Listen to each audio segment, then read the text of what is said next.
safari ilikuwa sio sawa Wema Sepetu kwenda kwenye birthday ya mtu kutokana na level yake. Unaiona iko sawa? Tumemwona Diamond Platnumz alienda somewhere in Africa na ilikuwa birthday ya bilionea mmoja hivi. Ghana ilikuwa ni mambo ya paketu pesa. Kokote Wema anaweza kaenda, lakini awe amelipwa kwa utaratibu mzuri, mpangilio mzuri. Inawezekana. Yaani imefika mahali sio mpaka kuna watu siku hizi wanazindua maduka, wanaalika watu, wanaalika wasanii, wanazindua brand zao, wanaalika watu, wanaalika wasanii.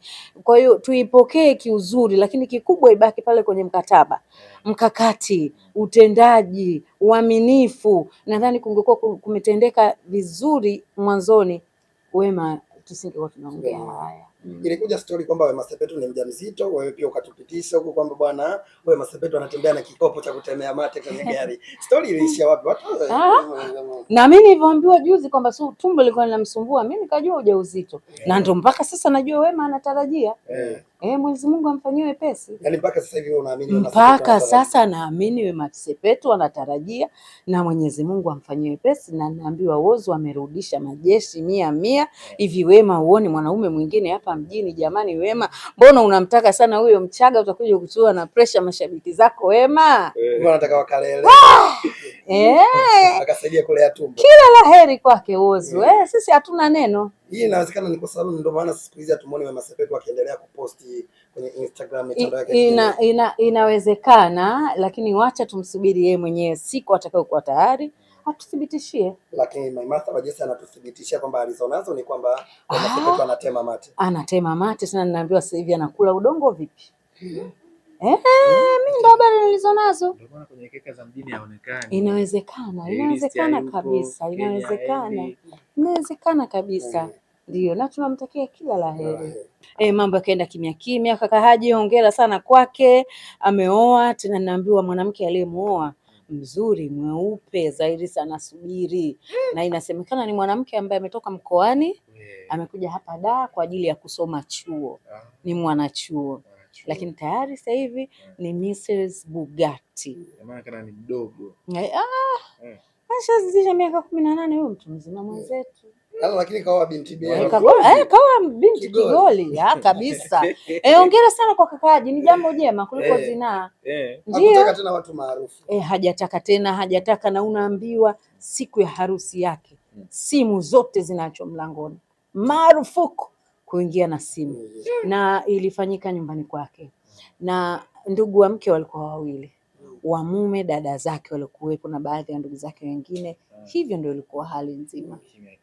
Ni mtu wako wa karibu sana. Umempigia hata simu? Ndio, nimempigia kaka Haji, nimempa hongera, japo alikuwa anaonesha kwamba hataki kutangaza kwamba amefunga ndoa na kadhalika, lakini sisi ndo wana Nzengo tumefahamu.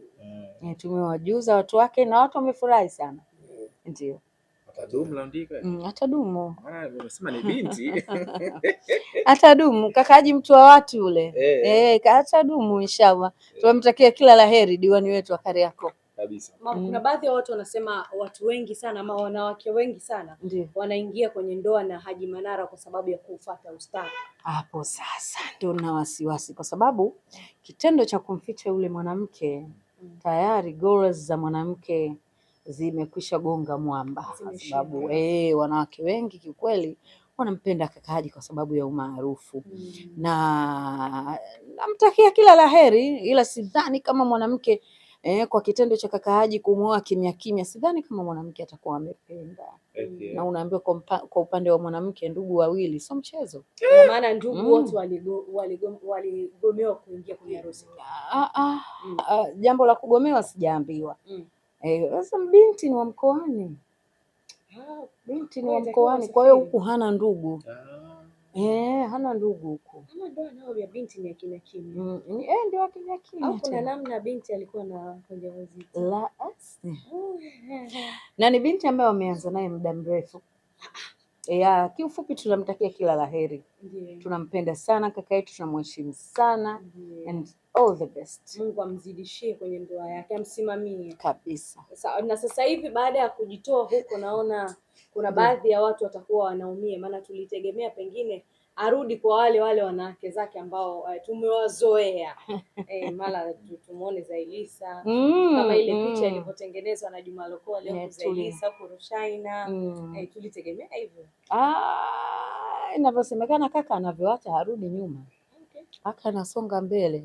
Na unaambiwa chuma alichokipata sio cha mchezo.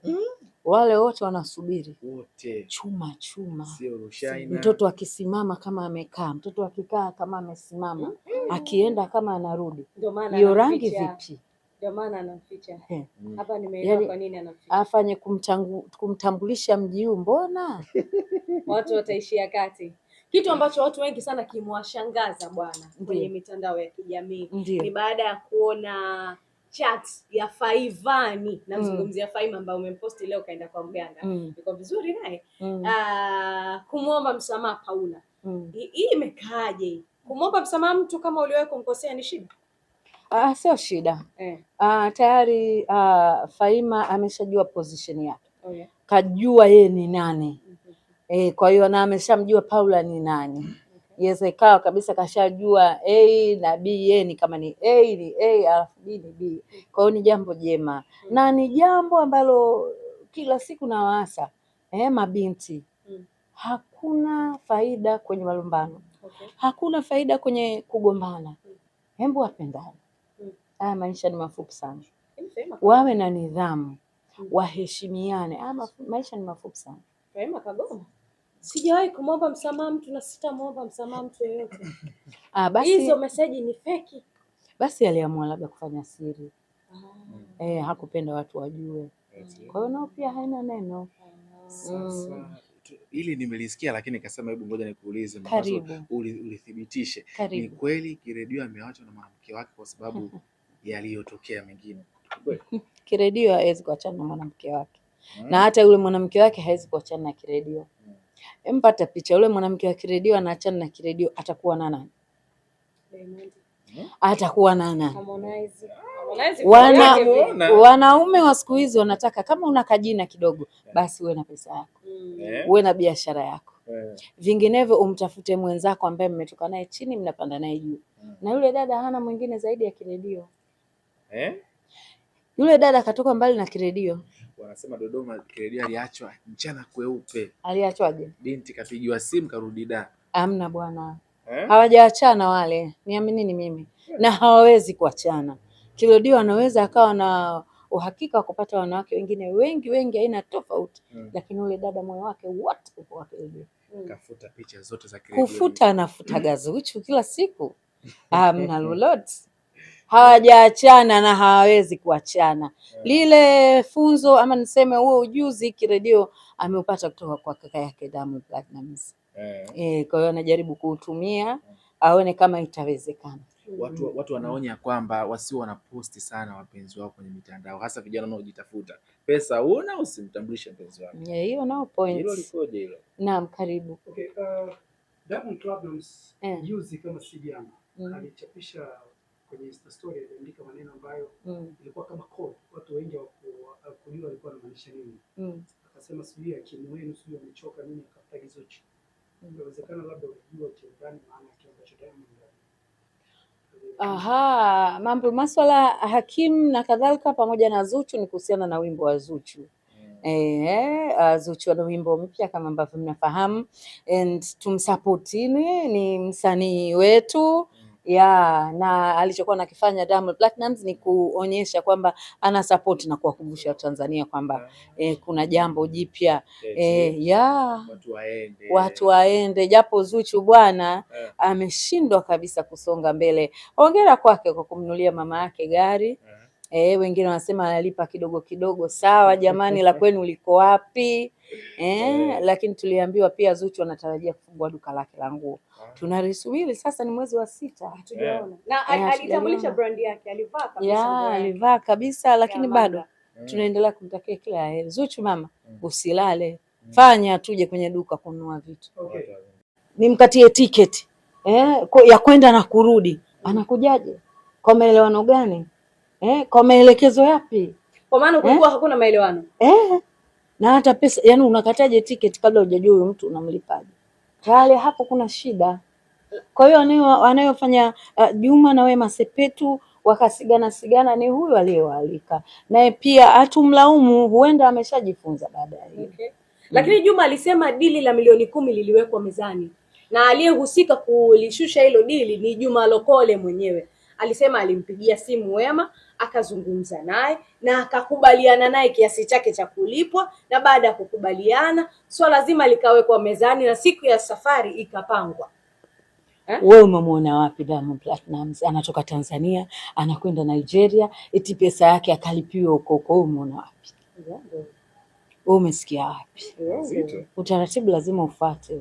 Unajua sheria zingine zinavunjwa kwa sababu tayari kuna mtu wa awali tayari alishavunja sheria. Hauwezi ukamwambia mtu, mimi ni moja kati ya watu ambao kwa sasa nimepumzika tu, lakini nilikuwa naandaa sana matamasha. Huwezi kumtarajia mwanamuziki of course na mengineyo. Huwezi kumtarajia mwanamuziki kwenye onyesho wakati hujampa pesa yake. Mpe pesa, muandikishiane professional, nikatie tiketi umtarajie. Kwa hiyo we have to be professional. Lazima tupite kwenye zile njia, tuwaheshimu wasanii wetu nao watawaheshimu pia mapromota. Yeah.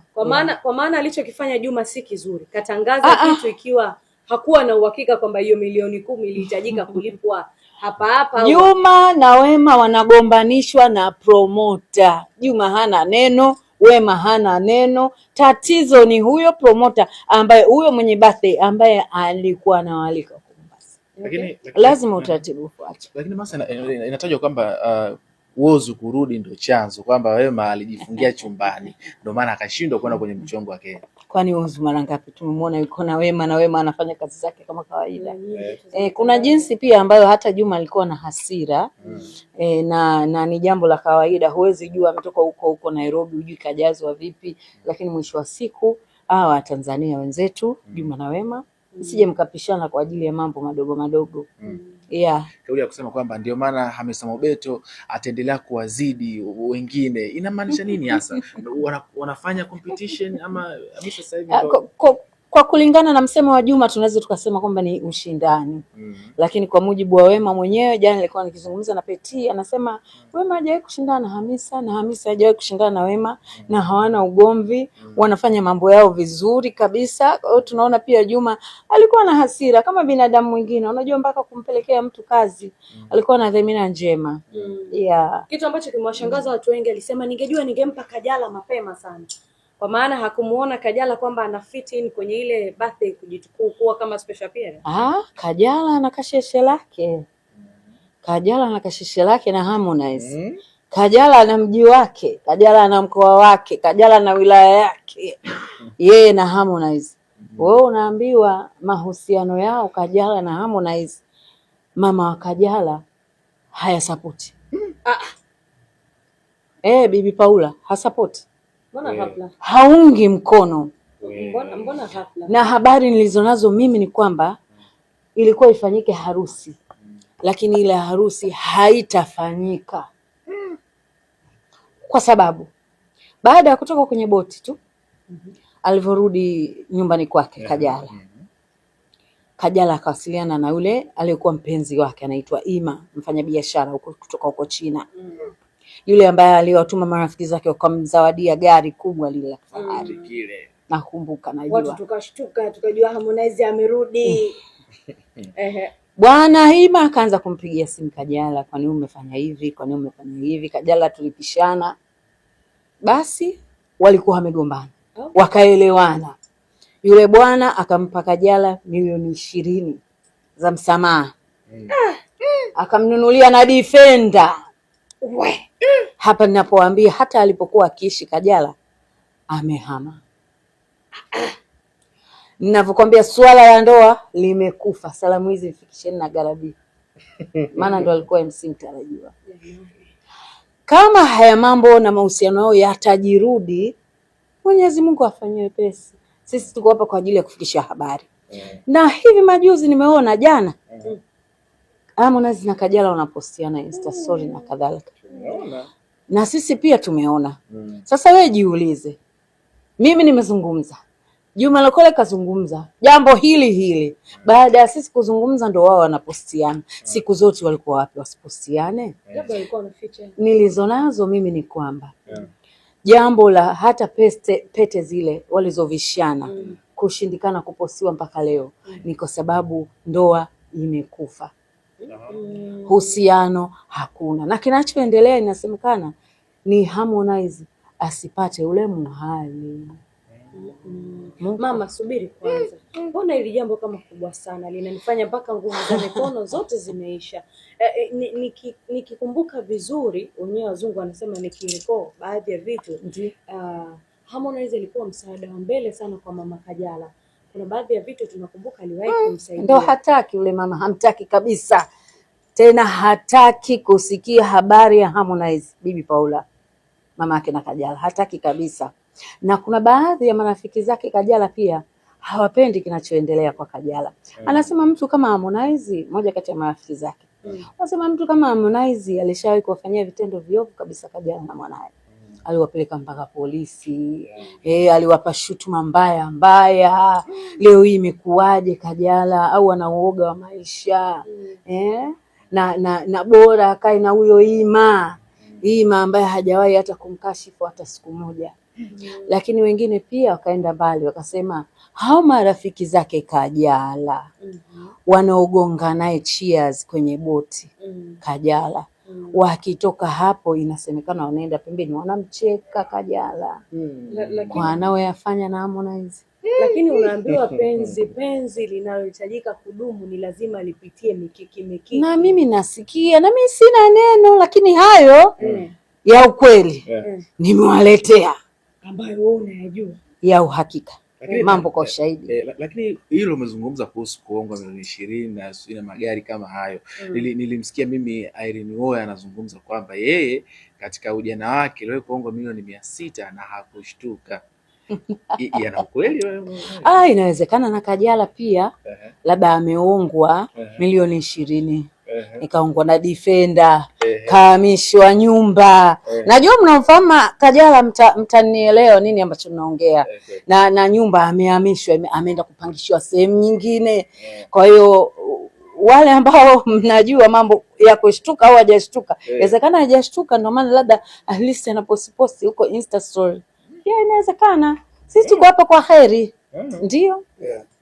Sawa Damai, tulizungumza hapo mwanzo bwana kuhusu jambo la Wema Sepetu na Juma Lokole, lakini tukawa tujapita kwenye jambo hilo likaibuka lingine kwamba Agley ndugu yetu ambaye tunamfahamu kwamba alibadilika akaingia kwenye wokovu, kwamba amerudi kwenye yale maisha yake ya zamani na anaishi kwa Wema Sepetu. Ni story ambayo watu wamepokea kwa ukubwa sana na kwa mshtuko mkubwa sana. Maimartha wa Jesse, unamfahamu Agley, unamfahamu Wema Sepetu. Hii taarifa wewe pia umeipata kama ilivyo au pengine kuna namna? Jambo la kwamba Agley kwa sasa anaishi wapi sijalichunguza, lakini ninachukua hiyo task. Lakini ninachokifahamu ni kwamba Agley mara kadhaa huwa anakuwa na Wema. Nimewahi kuona Wema akijisnap wakati anaimba, kulikuwa kuna DJ pia anafanya DJ na Agley alikuwa pia akiimba. Kwa hiyo mara kadhaa nimemwona Agley akiwa na Wema, lakini in smart areas. Lakini vinginevyo mmenipa task. Nitakwenda kuchunguza na nitawaletea majibu. Ndio, nitaingia mzigoni. Ndio.